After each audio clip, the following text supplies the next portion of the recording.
Good evening, everybody. Welcome to Courtside with Coach Crist. I'm Greg Crist. That's Dave Gorby.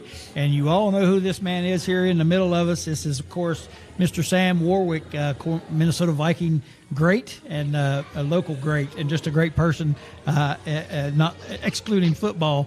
Fine man here. We're tickled to death that Lonnie could join us tonight. We appreciate you. Well, thank you very much. You know, my experience with the Minnesota Vikings and me getting to play in the National Football League as long as I did, I really enjoyed it. And coming from Mount Hope and and playing as long as I did, I really enjoyed it. Met a lot of nice people. Yep. Well, it's a pleasure to have you here. We're going to have one of his friends on tonight. Hall of Famer Ron Yary is going to be joining us later on, and we're looking forward to that.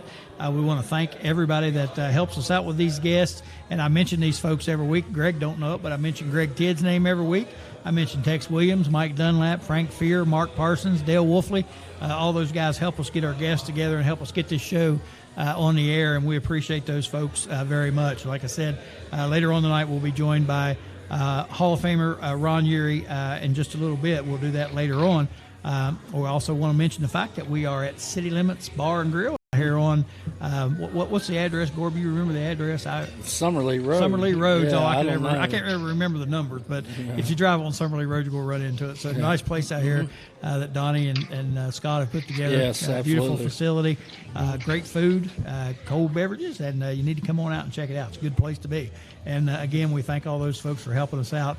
We appreciate these guys letting us come in here and do the show. We also want to remind you to like and subscribe on YouTube, and also check us out on Facebook. Give us a like there and comment, whatever you want to do. Number keeps building, so that's right. We're getting there. We're getting there. Keep hitting that button. That's right. We're getting there. And like we always do at the beginning of the show, we have to check out our weather forecast. It's supposed to get some rain this weekend from the hurricane, and we've got some forest fires around here, so that'll be a good thing. But we need to check in with our weatherman, Muggy McLeod, who's going to tell us what the weather is and also give some traffic updates wherever he might be. I never know where he's flying at, but him and Misty Range are up there in the helicopter flying around. So we're going to check in with Muggy McLeod. Muggy, are you there?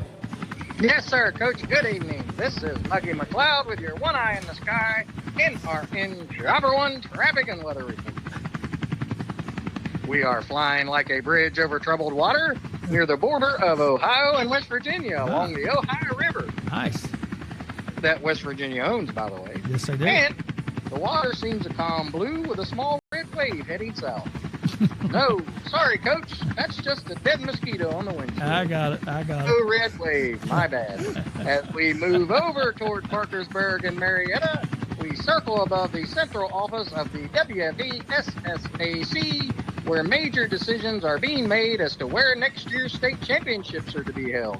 Yep. Hey, Misty, buzz a little closer there. Appears to be a moving truck backed up to the side of the building. I didn't realize they were moving. Yep.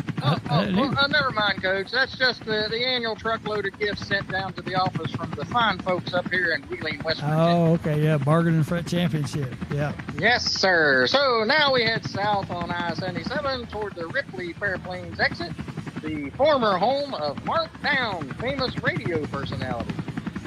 You remember Mark Down, Coach? I don't. Slashing prices at Tom Peden's. I do. Chevrolet. No, I guess Mark Down won because all of Tom's cars are gone. Yep. Anyway, Coach, that's one from the archives. I just thought you might think that was funny since you always seem to hate Mark Down. Anyway. Yep. It caught me off guard a little bit. I didn't know you were talking about it first. Now yes, I know. Mark Down. Yeah. Traffic continues. I hate those commercials. I'm sorry. Can traffic continue? I hate interruptions, but hey, Coach, you never can always get what you want. That's right. Sorry. As traffic continues to clear out as we head south towards Chucktown, and have an all-clear sign from the tower at Yeager Airport, named after Chuck Yeager, a Lincoln County native. Yeah. He was the first man to break the speed of sound, and as a friend once told me, he did that so he could get the hell out of there as fast as he could. Yeah, can't say I blame him there. And speaking of Yeager Airport, we got a man here that works at the airport down there tonight. He's one of the friends that helped put this together. I'm not sure what his role is down there, but he works for American Airlines. So there you go. So good timing on this. Good. I'm glad he's not manning the net at the end of the runway. That would be quite dangerous. Yeah, it'd be bad, wouldn't it? He wasn't there. Okay, Coach, enjoy tonight's weather because tomorrow is the last day of less crappy weather. Rain moves in, followed by cold fronts for the next 4.5 months. Yes. Thank God the Wayne's moving in from the hurricane, though, to, as they say, blank on the fire, because the party's over. That's right. So anyway, buckle up. It's going to be a crappy weekend, folks. Yep. Okay, Coach, that's been Muggy McLeod and my trusty co-pilot, Misty Raines, with your one eye in the sky NRN Driver One Traffic and Weather Team report. All right, Muggy. Don't let the door split you or hit you or something like that. All right, Muggy. We appreciate you, buddy. Yes, sir. All Over and right. out. All right. Stay safe out there. Yes, sir. All right. That's Muggy McLeod coming to us. Get that helicopter shut off. And now, Lonnie, now you know what I mean by fooling around acting stupid. So I told Lonnie beforehand we do some silly stuff to begin the show. Well, I think I'd like that Muggy. Hey, Muggy's all right. I'm getting impressed with his budget. The helicopter went from Parkersburg to Chucktown within Seconds. Oh, it must be one of them supersonic helicopters, I guess. Must be a Talking about Chuck Yeager and all American that. Airlines Yeah. helicopter. yeah, Chuck Yeager getting out, maybe that speed of sound getting out of Hamlin. That's what. Can blame me for that. Yeah. We're not cut on Hamlin, though. We don't want to do that. Anyway, again, that's some of the silliness we do here. We got a little bit more silliness we do too, Lonnie. We have a guest caller that calls in and talks to us, and we'll get to him here in a minute. I also have Dr. Crist on. That is my brother that lives in Alabama. He is an actual doctor. He has a PhD in psychology. And typically he gets on and talks a little bit about the brain works behind the athletes and athletics and that sort of thing. And I think tonight he's going to talk about Geno Smith and how successful he's been, where it was kind of unexpected, and Tavon Austin, who went in with high expectations and really hasn't. I mean, he's been okay. He's been average, but he hadn't been anything super. So he's going to talk a little bit about that tonight, I think. So anyway, we're joined tonight, as you can see, by Mr. Lonnie Warwick, and we are tickled to death to have Lonnie here. Lonnie, I know. We've been sitting there talking for quite some time now, and I think about the life you've led and some of the stories you were just telling me, fishing with Junior Samples, being good friends with Roy Acuff. I'm sitting there just blown away by this. I think playing professional football obviously has led to a lot of great things in your life for you, and I know you talk about what it meant to you and how much fun it was, how great it was, but talk about the impact it's just had on your life. It's got to be amazing. It sure has. It's been a great impact on my life. In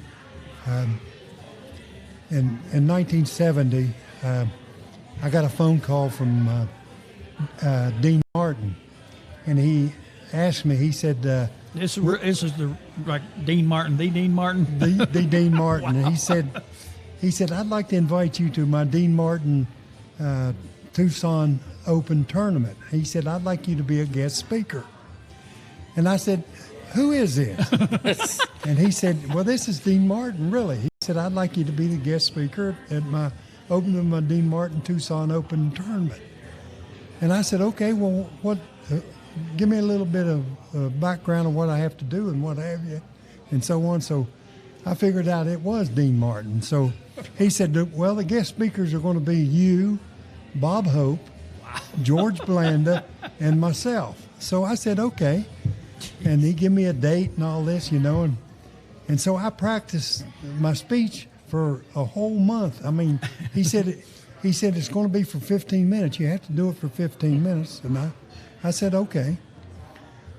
But what got me worried was I had to follow Bob Hope. So when I get out there and we get ready, and so Bob Hope gets up there and he speaks for 1 hour. Oh my gosh! And never uses a note or what have you. And I'm getting so nervous that it's unreal. So I get up there and I'd been practicing. So I'm speaking and just so happened there's a couple people that I knew out in the audience, and I told a couple jokes on them and what have you. And I'm getting ready, and I'm getting down to 15 minutes. In my speech, and I'm running out. I'm running out of what to say, And finally, here I look, and there's Bob Hope, and so anyhow, it went okay. And but that was one of the highlights of my whole career, speaking at something like that. Wow. But to meet people like that, and coming from a little small town like Mount Hope, Yeah. and the experience that I had, the time that I played pro football, I wouldn't trade it for anything. No, I bet. I bet. Yeah, it's obviously opened up a lot of doors. It for sure you. did. Yeah. You know, but the money, you know, back in the money was really, you know, and I just like the people out there to know my first NFL contract was $9,500. I think the last time we had you on, you talked about that, and you thought, man, I'm going to go in here and negotiate and get me a good contract, and they told you to take it or leave it. Yeah, that's right, take it or leave it. So I want you to tell another story, too. I've told this story myself 100 times. You were out in the desert doing some work, sweating pretty hard. Right. I was working on the railroad, the Southern Pacific Railroad, you know, and we're out in the desert. You know, we're 50 miles out on the desert, welding these rails together. And you can see forever out there, you know, the dust out there. And we seen dust coming long ways down the railroad. And here this guy was on a little motor scooter. And it was from the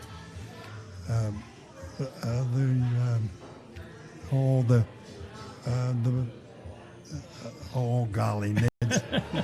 Anyhow, it was a telegram for me, you know, and it said it was from the Minnesota Vikings, and said if you wanted to sign with the Minnesota Vikings, you had to do it today. And we're 50 miles out and staying, you know. And so I told the boss, I said, I got to go into town. He said, how you going to get there? You're 50 miles out. And I said, I'm going to get on the back of that scooter and go. So I did, and this little Mexican guy, he was all upset because I wanted to get on his scooter. So when we get into town, I get off and go in, and it was from the Minnesota Vikings. And so I said, at that time, you know, it was when Joe Namath was a rookie, and he was signing for $200,000, you know. So I asked the guy, I said, well, what kind of bonus am I going to get? He said, if you want to sign a contract with the Minnesota Vikings, here's what we're going to give you. A contract for $9,500 and no bonus. And I said, send me the contract. So, you know, imagine now what those guys get.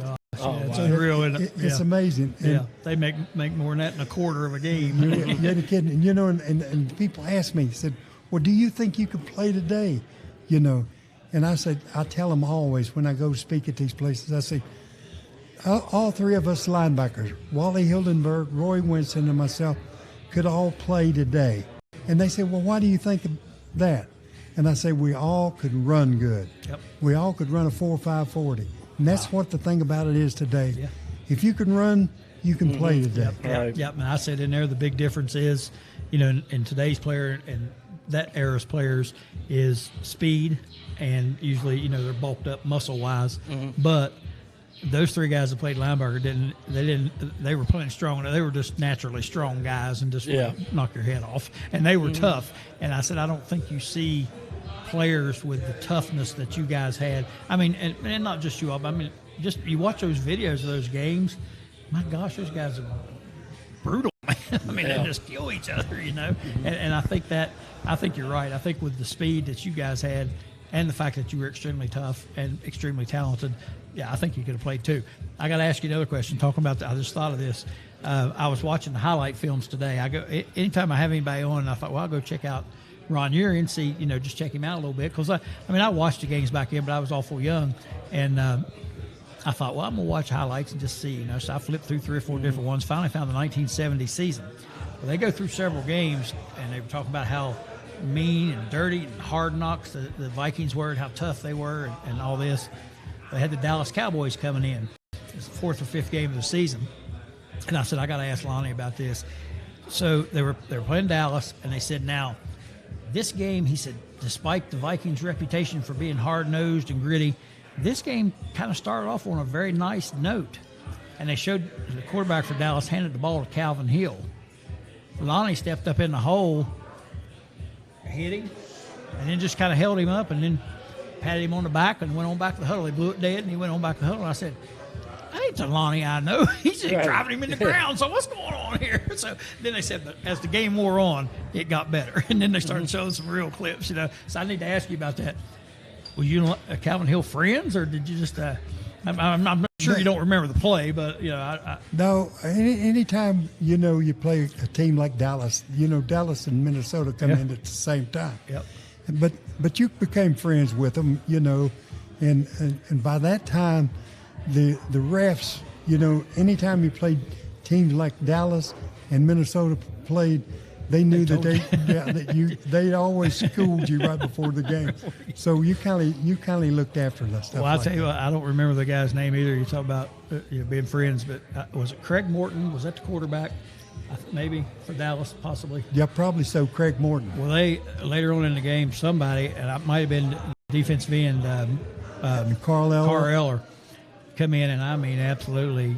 I don't know how the guy lives. He hit him so hard. I was like, oh, my gosh. So that was later on in the same game. So, but, yeah, I saw that play, and I thought, I run it back there, and I told my wife, I said, that's Lonnie right there. Look, he didn't even tackle him. He just held him up. I said, I don't get that. But it was okay. You made up for it later on, so that was pretty good. But anyway, watching you guys play, and again, you talk about whether you can play today or not. For a lot of you, I don't think there's any question. I mean, I watch, and I watch the highlights. And of course, I grew up watching you guys play. You were as good as any of these guys today. I mean, again, there's a little bit different physical build. Well, could you imagine him having the resources? Oh, if he had the weights and stuff. Oh my gosh! Oh, yeah. Like a plan of how to eat and all that stuff. Yeah.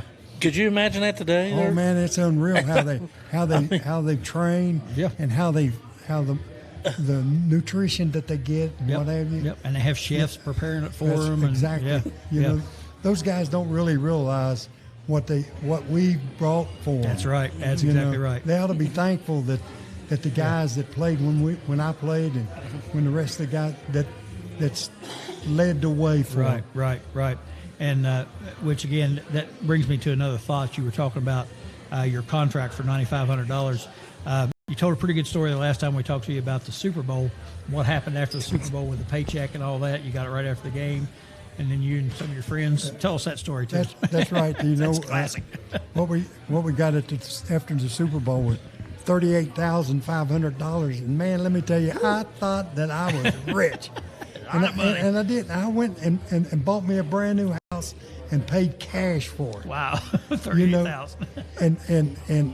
And we did stand for the flag. Oh, yeah. We stood for the flag. Yep. And last year, you know what the losers got? $1,800,000. Wow! And how can you? 30. What the difference is? Oh my God! Even if you factor in time and inflation, right? It's still heavy on the back end. Unreal, you know, and you know, but more power to them, you know. Oh yeah.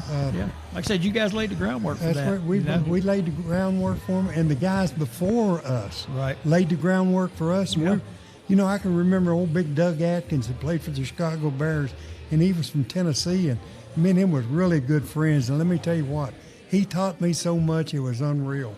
You know, not only in the game, but how to present myself off the field.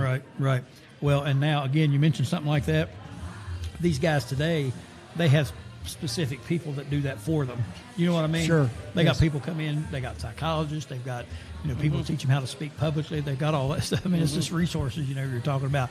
Now, on that Super Bowl and that money you got there, you said you bought your house, but you also said, was you in New Orleans and you and some of your buddies went out a little bit? Oh, yeah. Me and Wally and Roy, we spent several days in New Orleans. But, of course, Roy was from Louisiana, and he knew a lot of the guys, a lot of people there. And Al Hurt was the one that plays it. Right, yeah. So we went to his club, and we like to never got out of there in 2 or 3 days. But we had a really good time, other than losing the game. Right. Yeah. So, well, that's pretty good stuff. And like you said, it wasn't back then. It probably was decent money. Oh, wait a minute. Looks like we got an audience caller here.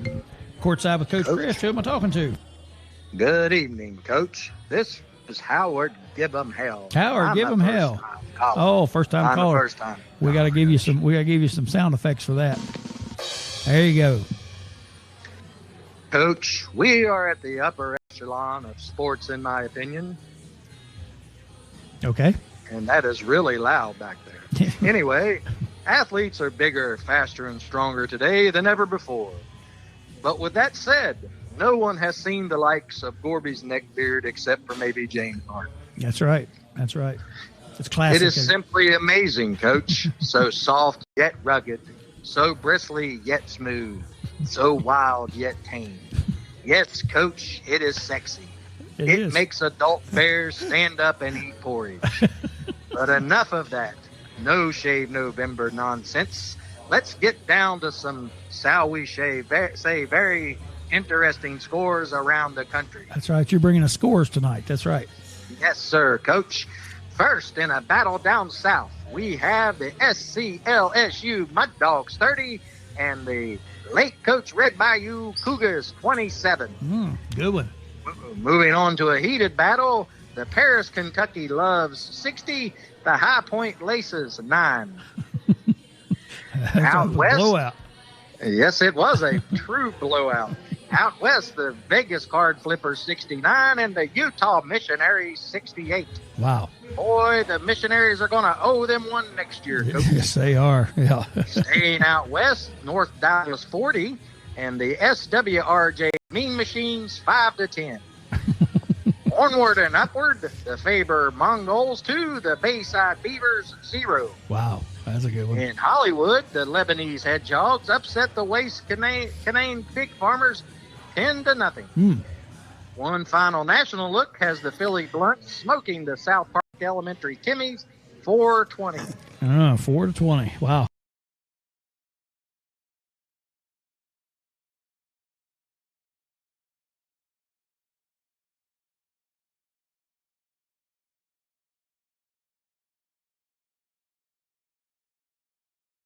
Here we go. How's that, Dr. Dwayne Anderson Crist? Well, I have a great question for him. Okay, tonight, Coach. he'll be on here in just a minute. So my question is, how about those Mountaineers? Yeah.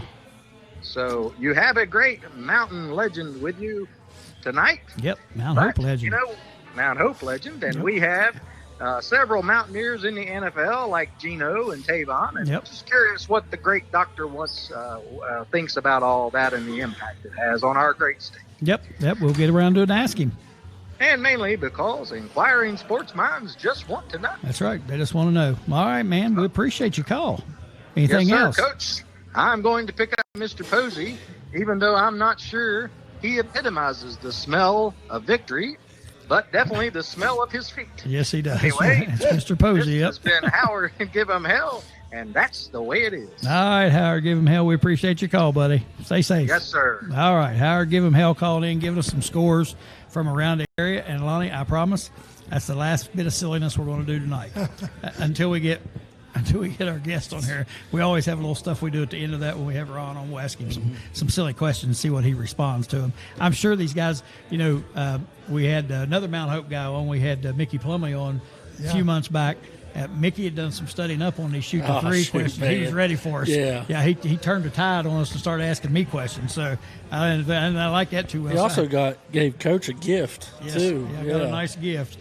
I don't know if you remember. I don't know if you know these folks or not, but Charlie Fisher played at WVU and he played on the Peach Bowl, the '69.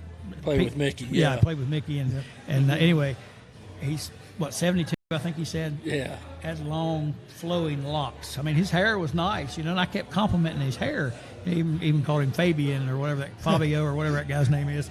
So when I had Mickey on, then he said all those guys watched the show and they said I was so infatuated with his hair that they wanted to send me a gift, so they sent me a wig coming down over the back of my neck. Yeah.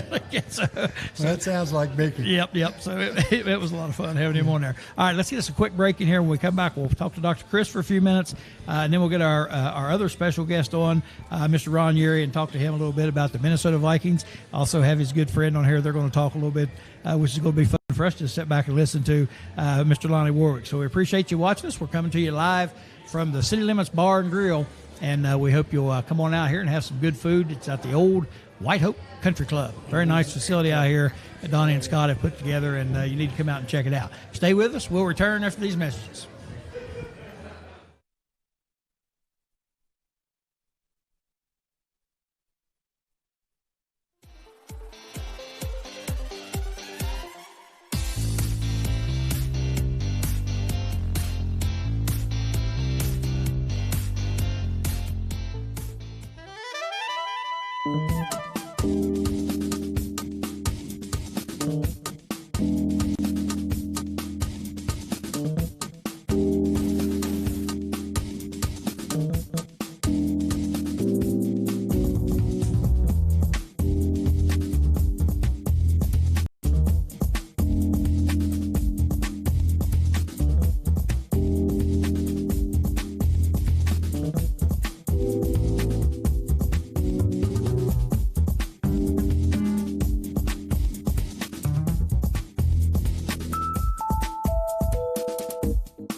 welcome back to Courtside with Coach Crist. I'm Greg Crist. That's Dave Gorby.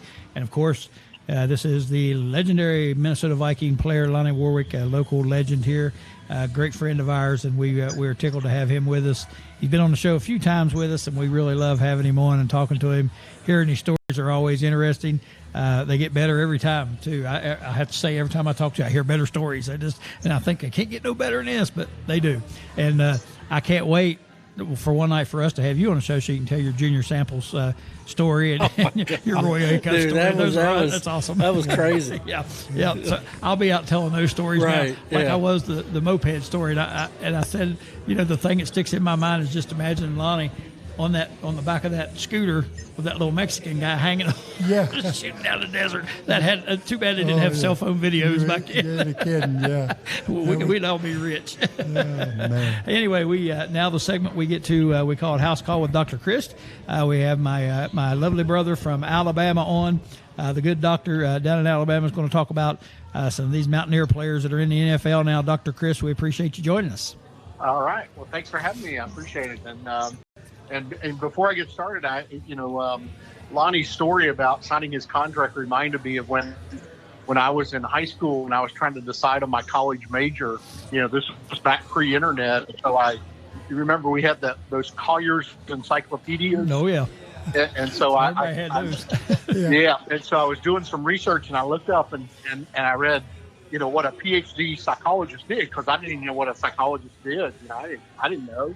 And I read and read all the stuff, and I said, well, that sounds really interesting. And right at the end of the article, it said the average salary of a PhD psychologist is $6,500 a year. God, holy smokes! Wow. And I went, I got to get me some of that, man. That's just awesome. A lot of money. Yeah, I remember when I started teaching. When I first got my first teaching job, it was $15,000 a year, and I thought, man, I buy anything I want for $15,000. I'm ready. Yeah. I'm set. Been broke ever since. Let's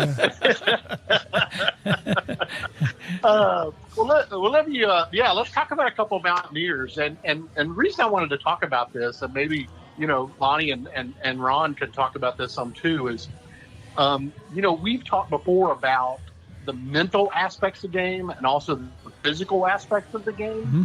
And it seems to me, as I look at Tavon Austin's career and kind of what he's been through, and now looking at Geno's, it really, to me, highlights the impact of those two aspects of the game. So let me start with Tavon. He was drafted, I think, number 7, I believe. Yep. Top 10 of the draft. I remember reading somewhere where he was the preseason leading candidate to be Rookie of the Year.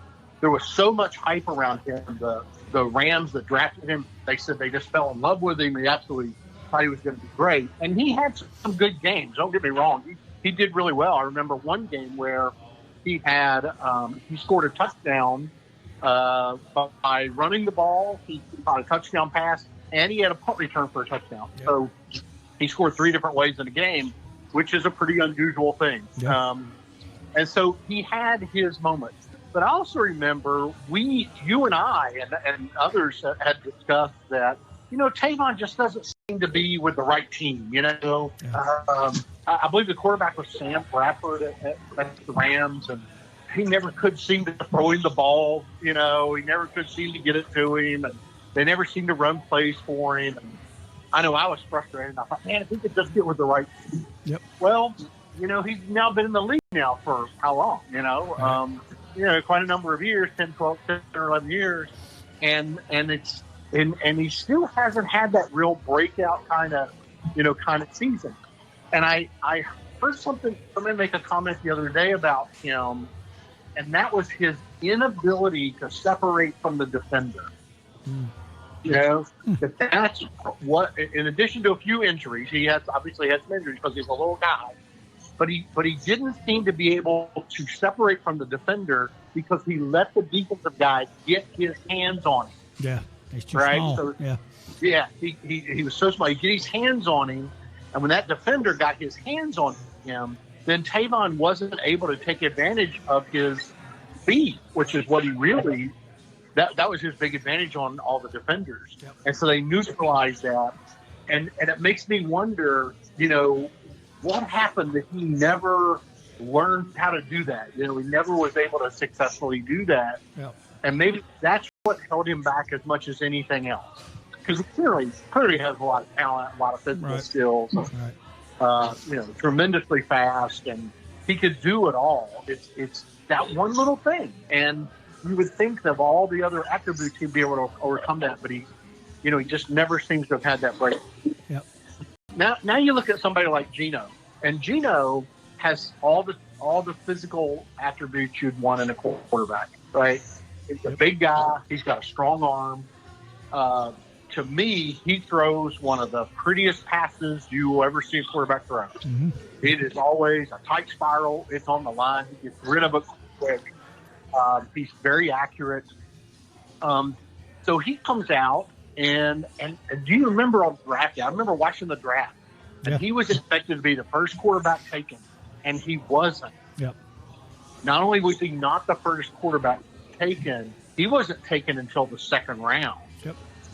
And so some guy named E.J. Manuel, who I think lasted in the league a couple of years, was taken first. Yeah. And so you can see that really, I think it kind of bothered him and perturbed him. He goes to the Jets. The Jets don't have a lot of talent around him, but one of Gino's attributes is he's extremely confident. Yeah. But I also think that might be one of his weaknesses because he can sometimes be overconfident. And when he's overconfident, he tries to make throws that he probably shouldn't make. Right. He tries to do things that he shouldn't do. And I watched him play when he was with the Jets, and he tried to do everything. He just seemed to always be trying to do everything. And so it didn't work out. He gets traded around. He's backed up with several teams. And all of a sudden, 10 years in the league, he lands on this team. They get rid of their longtime, Super Bowl winning quarterback. And Gino goes in to start. And he's having this tremendous year. I'm telling you, nobody except maybe Pete Carroll and Geno Smith thought this would happen. Yep. Nobody thought this would happen. And yet here we are, where he's having not just a good year, he's having a fantastic year. He's being talked about as one of the candidates for MVP. He is hands down, if things don't come off the rails, he'll hands down be the comeback player of the year, no doubt. Yeah. But it's like, well, what happened? Yeah. And I think what we saw with Gino is a transformation, not in the physical thing, because he always had the physical talent. It was the mental part of the game. Yeah. I think what we've seen now is somebody who is confident, but also has good judgment. I'm not sure he had both those things before. Right. He had the confidence, and I'm sure he has good judgment. Yeah. I think what we have is somebody who is mature. When you hear him talk, it's a much more mature way of talking about teammates and trying to win games and working with a team and playing within himself. Because I think all those experiences kind of humbled him a little bit. Mm-hmm. And it's got him to take a very different perspective. Now he has the second chance, and obviously he's taken full advantage of it. And I think the last thing is he has a coach that absolutely believes in him and supports him. Yep.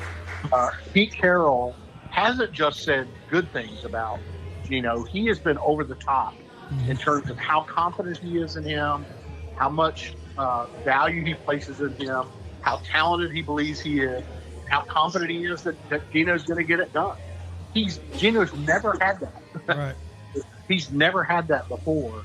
And I think rather than in the past, we might have thought that might have, fed his ego a little bit. I think now what it's doing is fueling his motivation. Yeah. And we all know how important motivation is. Yep.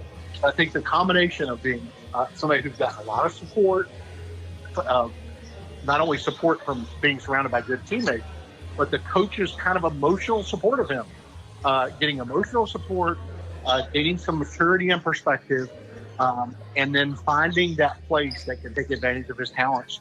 And it's just all come together for him. Yep. And I think that 95% of what we're seeing from him is mental. Yeah. I think it's all this mental transformation. Now, he's learned stuff. He talked about how he's learned from all the people he backed up. But I think even that, probably a lot of that's all in his head. It's never been about the physical stuff. I sent you an article today. Did you get a chance to read that article? Yeah, I sure did. Yep, read it. It was good. It don't hurt to have DJ Metcalf. Well, I was just about to say, we were talking about Tavon. He has a guy just like Tavon in Tyler Lockett. Tyler Lockett. Yep. Yeah. Yep. Well, and I always said Geno would be a good quarterback if he just got some talent around him, with the Jets. I mean, it's hard to throw the ball when you're laying on your back 90% of the time, He just never had anybody around him. And then, like you said, he's matured now and got a little bit of talent around him, so it's all kind of coming together. I mean, I can't even remember who was on that Jets team. Well, they were horrible. Yeah, they were horrible. Yeah, they were bad. They were bad. Yep, they were but horrible. this article that I sent to you today, I mean, in the article, the guy talked about how Geno is doing the hard stuff. Right. And he said, this isn't just sort of a, kind of flash in the pan. Yeah. He is executing at the best when things are really, really difficult. Yep. He said he's doing the hard stuff and making it look easy. Also, like you said, I think Pete is giving him the confidence. Yep. But I think also, you said who's backed up. He backed up Russell for 3 seasons, I think, and he also backed up Phillip Rivers. Yeah. And I know Phillip Rivers was kind of a nut out there, but Duke could play. Yep. And he's talented. Like Andy said, he can throw the ball. He's big. He can move a little bit, Yeah, he's very talented. So, interesting stuff, isn't it? Yeah. It's amazing. Yeah. I'm just starting to think about Geno. Other than 4 Childress for like a game or two, whatever that his career was at WVU, Geno was the last. Of course, I know the college game's a lot different with the transfer and all that. Right. Geno's the last high school quarterback we've had. Right. Come in. That was drafted or that was signed out of high school. Yeah, and played and all that. Yeah. That's probably true. That's crazy. Yep, it is that's crazy. Probably true. And obviously, the way West Virginia is, I'm sure there are almost everybody in West Virginia is pulling for him. Anybody that watches football at all, they're pulling for him because of just because of what he's been through and how much he means. And I think people could see that he could be talented. I think people were frustrated he wasn't. Yep. Probably no more frustrated than he was. Right. Right. But I've been really impressed with his level of maturity and his ability to kind of look at the situation, take a different perspective on things now, and just go out and play football. Right. A lot of that other stuff that he would have baggage, it's behind. It's not even a mention. It's not even on his radar at all because he's going out to football. That's right. And he just continues to impress and continues to do well. Yep, he is. So we hope he keeps it up, too. It's fun to watch. So, I do, too. Yeah, it's fun to watch. All right, Dr. Crist, we got to get off here. We got another call to make. We appreciate you calling in with that insight. Always interesting. We enjoyed it. All right. Y'all take care and have fun. All right. See you. Bye-bye. All right. Bye-bye. All right, Dr. Crist on our house call with Dr. Crist, talking about Geno and Tavon. Good stuff as always. Hate to rush him along, but we want to get. We got somebody important. Yeah, that's right. We got somebody call here. Yeah. Exactly. All right, let's take a quick break. And while we're on break, we're going to get Ron Yary on the phone, and we'll have him when we come back out of the break talking to Mr. Lonnie Warwick, who's sitting here with us. You're watching Courtside with Coach Crist, coming to you live from City Limits Bar and Grill. Stay with us. We'll be back.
Welcome back to Courtside with Coach Crist, Greg Crist, Dave Gorby, and of course this is Mr. Lonnie Warwick joining us from City Limits Bar and Grill tonight out here on Summerlee Road, and we're having a good time tonight out here. We've had a lot of fun talking to Lonnie, and now we have another special guest on with us, Hall of Famer by the name of Ron Yary, and anybody who's watched football from this era knows who this guy is. And I had explained that I'm going to read a little bit of his bio. I don't have time to read it all, or I won't have any time to talk to him, so I'm going to go ahead and just brush through it real quickly.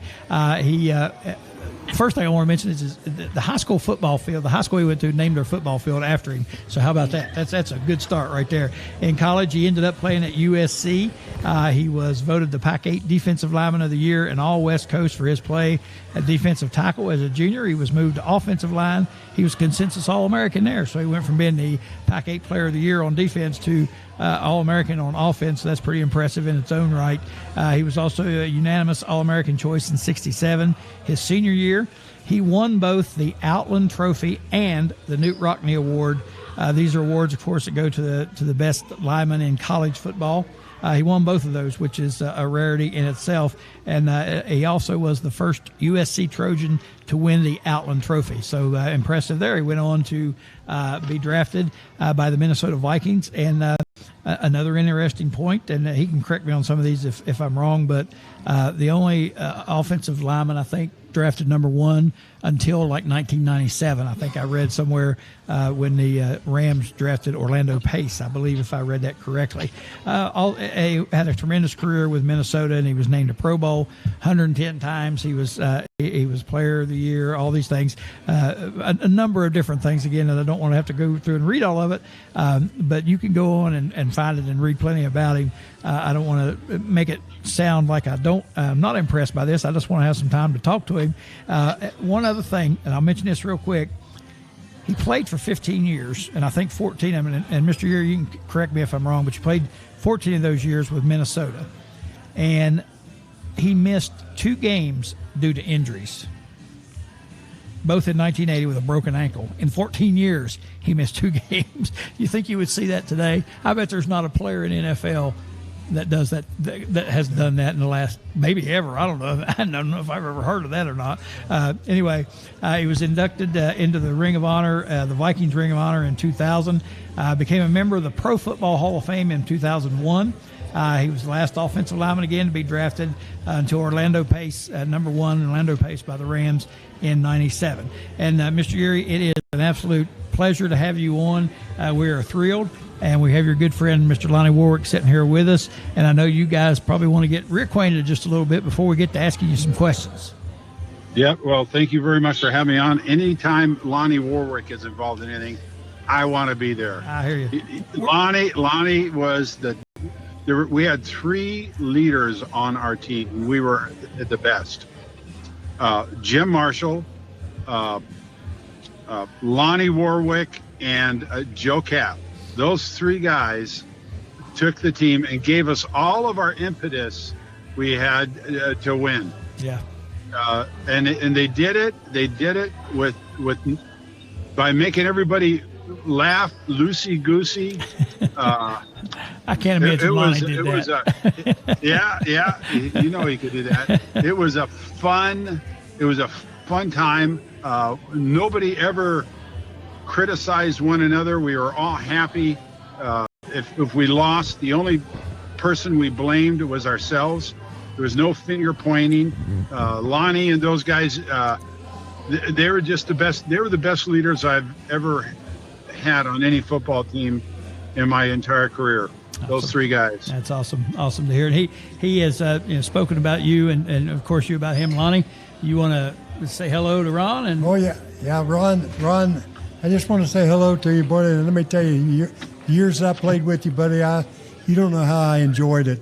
You know, and the first day I met you, let me tell you, I knew that we had a winner in you. Wow. And you proved it.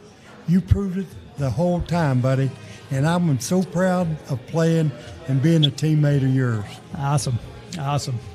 I feel mutually about you, Lonnie, and I think people who are listening to this right now can see how much passion we had for one another and how much respect Oh yeah. we had for 1 year, and I played on another team, and after I left the Vikings, and they didn't have the same level of respect. In fact, that's what shortened my career. I could play 180 degrees of what the guys were like along, right. all the other guys anymore. So, well, so that's enough. Yeah, we were having the discussion earlier about whether or not, he said one of the questions he often gets is, do you think he could play in today's game? And we have to come to the conclusion that yes, he could have, and because of his speed and the fact that he was a man out there among boys, and they don't make them like that anymore. And I don't care how big and strong these guys are. When you come up against a real man, you know it. And that's one thing we always. Hold on a second. I have 2 young boys. One's 17, he's a junior in high school, and the other one is 20 years old. It'll be one next. These guys start working 11, 12 years old, lifting weights, training. I send my kids to coach. They know how to run. Right. They train from their youth to be today because there's so much at stake. I never lifted weights until I was 34 years old. Lonnie, did you ever lift weights, Lonnie? No, I never did. We always did those extra genies, where you pulled against ropes and what have you. I never lifted any weights at all. Wow. Work on the railroad. That's what it was. That's what it was. Yeah, Lonnie drove railroad spikes. That's right. That's right. That's another thing. I bet. Could you ask every NFL player today, hey, you ever drove a railroad spike? I bet you none of them would say yes. So, yeah, but I was telling Lonnie earlier that today, just doing a little research and that sort of thing, I like to watch the videos. And I went back and watched the 1970 season highlight videos. And I, of course, focused in on you. I've watched Lonnie many a time, but because he's close by us, so we know about him. So I was watching you, and I told Lonnie that just watching you play the game, unbelievable. I mean, you would just the way you blocked and as quick and big and strong. It was amazing to watch you, and it's no wonder you had the career you did. It's just very impressive to watch, and I was amazed by it. Well, thank you. I'll be very honest with you. I didn't think I was that good. Well, I certainly did because I was at practice every day, Ron. You know that. We had so much fun. We had so much fun in practice. I tell you, it was just unreal. We teased with everybody, and we laughed. Bud Grant sometimes he would get so mad at us for having so much fun, instead of working as hard as he wanted us to do. Yeah, that's true. We laughed through every day. Every day, we all had smiles on our face because guys like Lonnie and Joe and Jim, they had the best personalities here because they made fun of everybody. We did. We didn't let up either. It was the most good-natured I've ever been on. You were in the College Hall of Fame, put in the College Hall of Fame in '87, then the Rose Bowl Hall of Fame in 2012. Oh, wow. Yeah, you're also in the NFL Hall of Fame. And I know sometimes folks like yourself are awful humble about things like that. Say, well, I had a lot of people around me, but talk about what that means to you. I mean, I know you said yourself you didn't think you were very good. Obviously, somebody thought you were pretty good, and I think everybody that saw you play knew that you were pretty good. But talk about the induction into these Hall of Fames and most in particular the NFL Hall of Fame. Tell you about what it's like to be inducted into the Hall of Fame? Yeah, just what it felt like whenever you got the word that you were going to be in and how all that was. Okay, well, I'll start with Bud Grant, me as a draft pick with the Vikings. I got a call at 7 a.m. in the morning or 6 o'clock in the morning. And I pick up the phone, and it's Bud. That's when they had house. Right. And I picked up the phone, and it was Bud, and he goes, "Hey, Ron, we want to draft you in the first round." He goes, if we pick you, would you be willing to play for the Vikings? And yes, and he says, "Okay, well, hold on. In about 5 minutes, I'll call you back, get everything arranged." So that's the way but today, and Mr. Yary, you're breaking up on us just a little bit. I don't know what's happening, but you're breaking up on us. We're having a little bit of hard time hearing you. Okay, what I'm saying is back in the old days, was very simple. The coach calls you. He says, "Well, you want to play football for us? Yes or no?" And then they draft you and you move on. But today, the draft is like a national monument. It's like it's they've made it into something much greater than what it is. It's like a Hollywood production of of the greatest event that ever occurred. Back then, I was in bed when he called me, and I was picked. But not anymore. Today, they fly you into New York. They got 5 guys, who are going to be picked number 1. I mean, it goes on and on and on. So there's a lot more fluff in the game than what Lonnie and I were used to. That's one of the big changes. Now they become these bigger than life, exaggerated. So anyways, that's and it goes all the way down to high school. Big thing. So they're paying high school players more money than they paid me. That's probably true. Yeah, you're probably right there. Yeah, and they make that big production during the draft and all that, and like you said, it's like a Hollywood production. And then 80% of them you never hear about again. It's red carpet. They got buy suits and all that. That's right. Yeah, crazy. Well, if let me just add this: if I was any good at all, it was because of, I mean this very sincerely, that it was because of guys like Lonnie and all the other guys. I play. If you're going to be a good player, you have to play for something greater than yourself, and you get that from your. You play this. If you're going to be as good as you can be, you have to play for your teammates. You have to play because you don't want to let them down, and these guys drew you because they were such good guys to be around. I never heard another player in my entire 14 years ever comment negative about the performance of another player. Right. Never happened. If there's negative to think about how he played, not how the other guy played. And Lonnie, I bet you could pick up on that. And if he made him, laughed about it.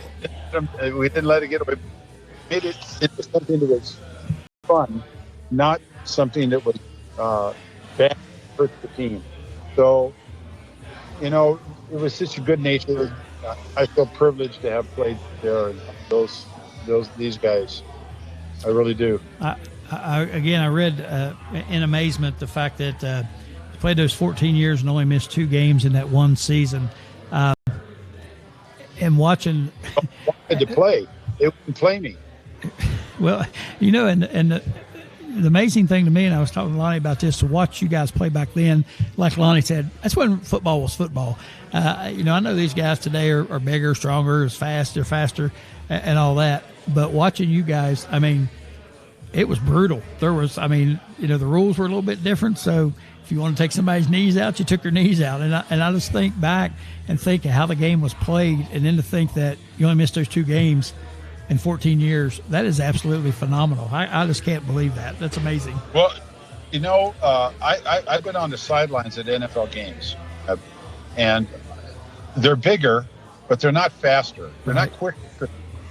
I think we were every bit as quick as them, maybe not in a 40-yard dash or something, because I didn't spend 10 years of my life trying to run how to run 40, which is what they do today. I'm not trying to put them, but I think we were just as quick within the first 5-7 yards as they were, maybe quicker. We had to get up on the ball when it was snapped. Today they don't come up on ball low and hard. Right. They come off high and they bump titty. Yeah.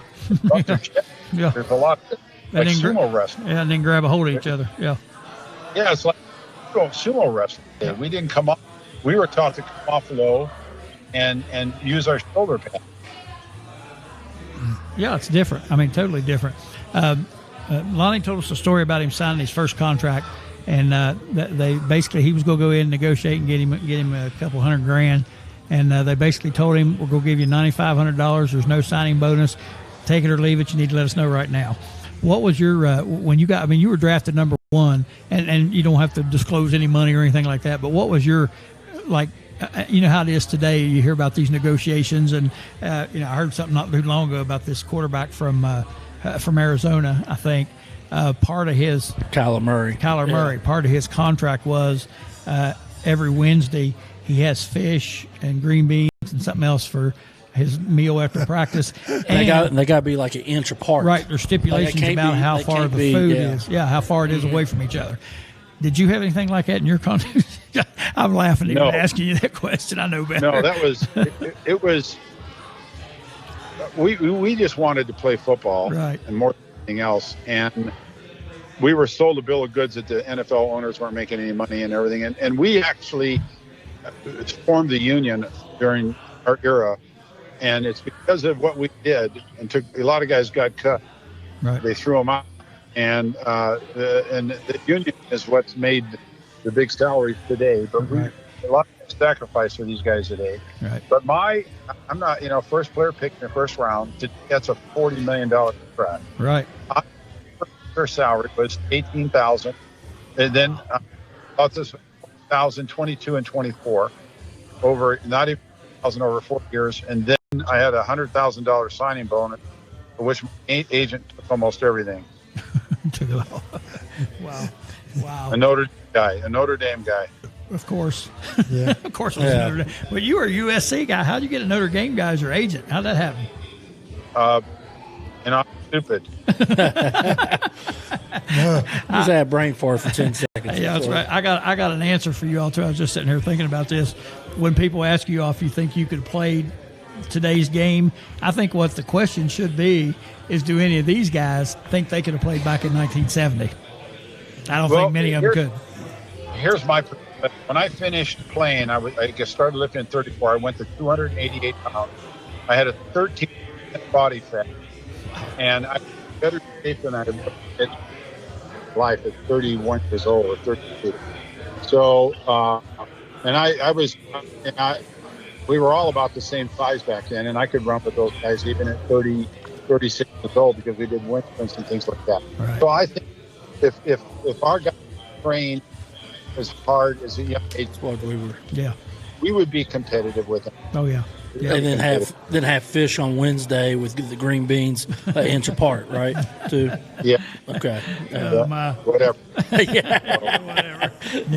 Well, Ron, let me tell you, I know you could play today because, buddy, the times I practiced with you and seen you play, how you played, I guarantee you could play anytime, buddy. Well, I feel the same way towards you and other guys, Carl and Jim. Right. Alan Page and Gary Larson. Faster than them. I mean, a 4.68, correct me if I'm wrong, but a 4.68 is the same as the 4.6 when we ran. That's exactly right. Yep. And that's what I told Lonnie. I said, that's just as fast as any of them today. And you factor in that extremely tough guys. You guys are tough guys. These guys today, they're built up and bulky and all that, but they get hurt every other game, and they sit out for 3 games, and they come back and play a game. You know what I mean? It's just like it just don't seem like they're as tough as they used to be. It was, correct me if I'm wrong again, Lonnie, but us, if you were injured, that would be the only thing that kept you on. What would be an injury would be a broken bone, a broken leg, torn muscle, but if you hurt, sprained, bruises, you were expected to play hurt. Everybody got hurt, but you were expected to play. Even guys who were injured were at times to play. And the day that the Players Association wouldn't allow that, these guys are protected. The rules put in by the Players Association. It's softened, I think, in that respect. But I think we played through pain. We learned to live with pain. I don't know if the guys could play the pain that we went through. I don't think so either. If you have to, you have to. Yeah. I can't say they can't, but I'm saying that we played with I broke my hand. I played with a broken. played with broken foot. Okay, and I broke the only thing that kept me broken ankle. Yeah. Well, and if these guys were told if you don't play, you don't get paid, that would change a lot of the injury stuff for today. Because like you said, it's not like they have broken bones that they're missing games. It's sore muscle or turf toe, or what I mean. It's I don't play, obviously, and I never could, and couldn't last 5 minutes. But you look at the injuries that they're talking about, and you watch these guys play. It's just a different world. I mean, it's a totally different thing. And yeah, you're right. I think that question should be asked. Could you all have played back then? Yeah, they were in the last. Like I said, if they weren't getting paid. So, Lonnie, anything else you want to say to Ron before we wrap up here? I just wanted to tell Ron, how the pleasure I've spent with him up there playing, and just really enjoyed it. But I just wish one thing, that we could have won a Super Bowl, but we got to play in them. So, that's important. That's right. Yeah, that's right. I think the defense played well enough. What the offense let you guys down. The offense didn't have a very good game. We couldn't move the ball on the ground. But here's the thing, the secret now. We had all these plays they put in for the Kansas City Chiefs, and we never ran one of them the whole game. We had all these great plays. That's great. That's a good play. Blocking scheme is really good on this play. They never ran it in the game. Hey, Ron, you might want to be careful about saying that it was the offense fault, defense fault. I remember another story that Lonnie told me one time, and I believe it was your friend, the quarterback, Joe Cap. Lonnie and him got in an argument about. Lonnie said it was the defensive fault, the defensive side's fault. Joe said it was the offensive side's fault, so they're arguing about whose fault it was, and they ended up getting in a fist fight. So you might want to be careful telling him it's the offense lost the game for you. Joe was a good man. Joe was a good man. He was a good quarterback. Yeah. Have you spoken to Joe lately? I haven't talked to him in probably a couple years. Okay. Well, he's dementia very bad. He's what? He has dementia, and it's pretty bad. So, okay. I called his son, and he wouldn't be able to speak to me. Oh man. He wouldn't. Wow. Well, that's one of the reasons why we like to do this show. We like to get these folks on like yourself and Lonnie, because we want to keep these legends alive and for people to see and hear about and know about and to understand how the game used to be played and how, in my mind, the golden years, that was when it was really football and so great to watch. And we love having you guys on and to talk about these old times. It's fantastic. We hope we can do it again. But before we go, Ron, there's one thing that we always do, and we're not going to let you escape it. We do something called, I was a basketball coach for 30 years in high school, and we do something called Shoot to Three. And what we do in the Shoot to Three segment is we ask you 3 rapid-fire questions that have nothing to do with anything we've talked about tonight, probably nothing to do with anything you've ever talked about, and we expect your answers in 30 seconds or less. Dave Gorby's our enforcer, and he'll come down to Texas if he has to work you over if you don't answer him in 30 seconds. Okay. Okay, never mind. Go ahead.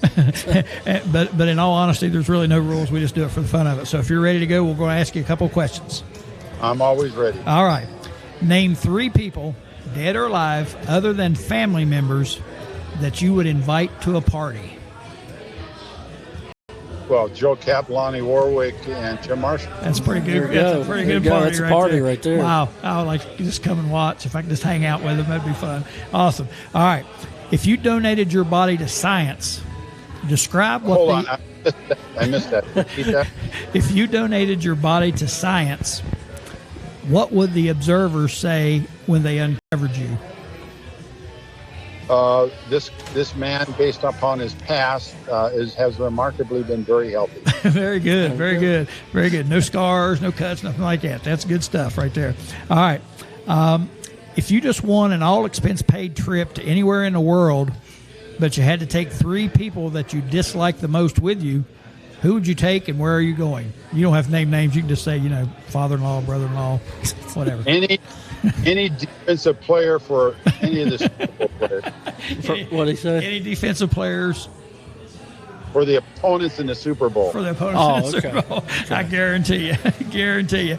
All right, Ron, we appreciate you so much, and we apologize for calling you just a little bit late, but we would love to do this again sometime if you're ever available.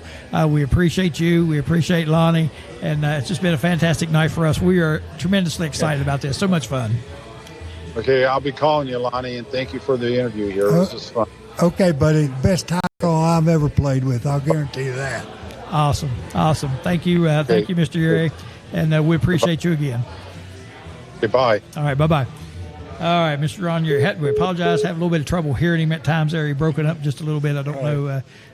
Don't know if it's his cell phone or what it was. I know we had Larry Barnett on about a year and a half ago. Yeah. He was in his basement on his cell phone. We couldn't hardly hear anything. And so this time I told him, I said, you got to get on your house phone. So we'll have to get Ron on the house phone next time. So we appreciate him taking the time of great stories. And Lonnie, I'm sure when we do talk to somebody like this, bring just a flood of memories for you, I'm sure. Oh yeah, there's a lot of good memories with Ron. I'll guarantee you. I'll never forget the first time Roy and Wally and I took him down at Black Dog Power Plant duck hunting. He'd never hunted before. He'd been from California. California, he'd never hunted.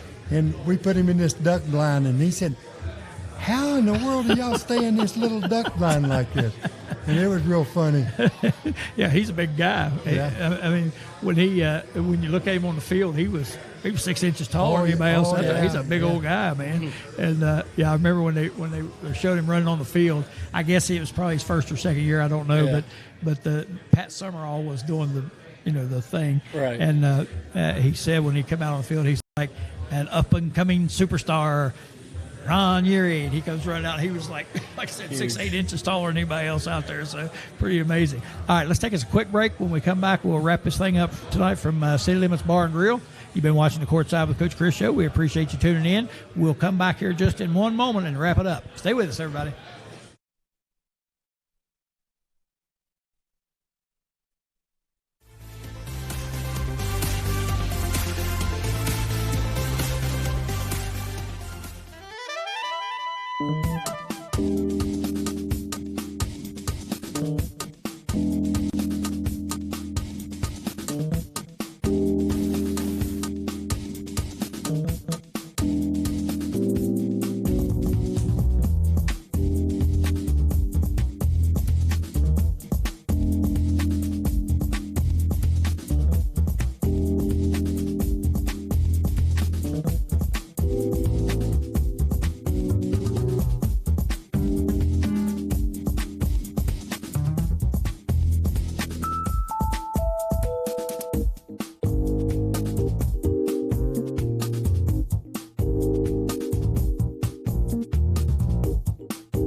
Welcome back to Courtside with Coach Crist. I'm Greg Crist. That's Dave Gorby. Of course, this is Mr. Lonnie Warwick, who's been kind enough to sit in with us tonight through all of our foolishness and other stuff, and then get to talk to his good friend, Mr. Ron Yary.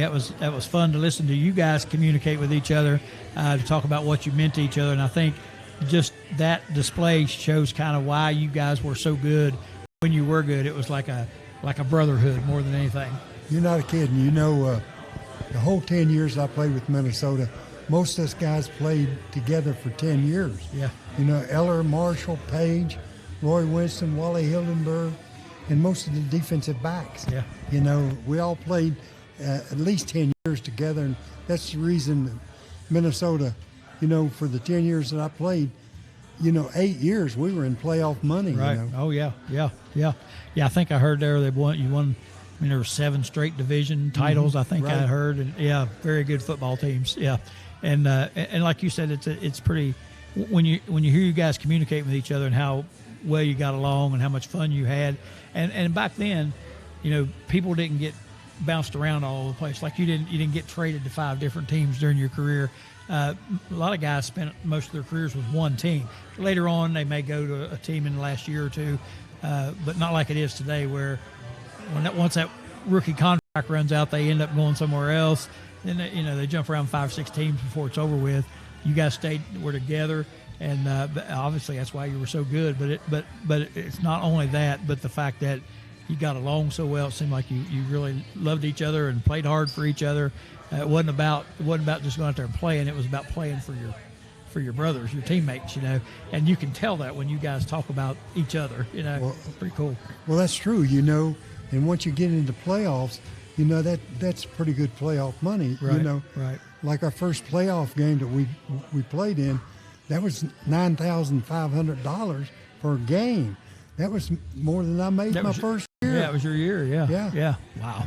And it just one game, yeah. you know. And I think, did Ron say he got 18? 18. So, Yeah. So he, And they had a good signing bonus, but his agent took all his money. yeah. Well, he said a guy from Notre Dame, and I'm like, he was a USC guy. No wonder the Notre Dame guy took it off. Yeah. Heated rivals, man. You know, that's what you played for, to get in the playoffs. Right, you know, right, to make that extra money. Yeah, you could make more in playoffs than you made the whole season. So Right. that was important. Oh, yeah, absolutely. Did you have an agent? No, I didn't have an agent the whole time I played. Oh, really? That's Yeah. awesome. Did most players back then have agents? Well, a lot of the players did, you know, but, you know, back then the agent would take quite a bit of your money, right. you know, and Whole signing bonus. Yeah. yeah, Like he said, most of his signing bonus went to that guy. Yeah.